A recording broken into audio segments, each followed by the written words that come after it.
আমরা কালকে সাসমানি মতো আবার সময় একটা ট্রলার নিয়ে তো আমরা আজকে সাবুটিবার পাশাপাশি আসছিলাম।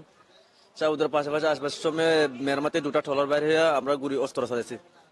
অস্ত্র চালার সময় প্রথম অস্ত্রটা আমার ফাই লাগছে, আর কার কার লাগছে এটা আমি জানি নাই। আমি অজ্ঞান হয়ে গেছি।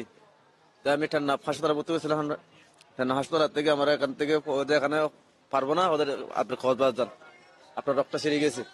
তারপরে আমি বিল্ডিং এর কাজ করি, আমি রাজুর কাজ করি। আমি ওটা ক্ষেত্রে আমরা মাঝে যেটা আছে মনে করছিলাম, ওরা মনে হয় কোনো অনুমতি নেই, ওটা নিয়ে অনুমতি নেই, ওটা শুরু করে আসতে টলারটা মনে হয়। আমরা আপনার দুটা টলার আসছিলাম, এটি আবার টিকিট আসছিল, ওটা ঢুকতে পারে না। আবার ফসমিতে আসছিল ঘুরি ওরে, এটিতে আসতে পারে না। আমরা আসছিলাম 25 জনের বেশি হবে মানুষ। গুলিটা মিয়ানমার থেকে আসলে এটা কিভাবে বুঝলেন? এটা মিয়ানমার থেকে দুটা ট্রলার বাইরে ছিল, গুড়া গুড়া ছোট ছোট দুটা ট্রলার বাইরে ছিল। এই ট্রলার থেকে গুলি অস্ত্র ফেলাইছে। এটা জানে কালকে লোকগুলো সবাই চলে আসতে। আমরা মাঝে কথা বলছিলাম যে শাহপুর পশ্চিম দিকে যাবেন, এটা মিয়ানমার কোনো পাশে যাবেন না। এটা মাঝে আগে আসবার আগে তাড়াহুড়া করে আবার সময় ভুট্টা ওদিকে ঢুকা দিয়েছিল, ওর মধ্যে অস্ত্র ফেলাইছে, আবার ট্রলারটা এদিকে ফিরে দিয়েছে। ভিশন ফ্রিজ 100% কপার কন্ডেন্সারে তৈরি ভিশন ফ্রিজ, তাই গুণে মানে অটুট থাকে বছরের পর বছর।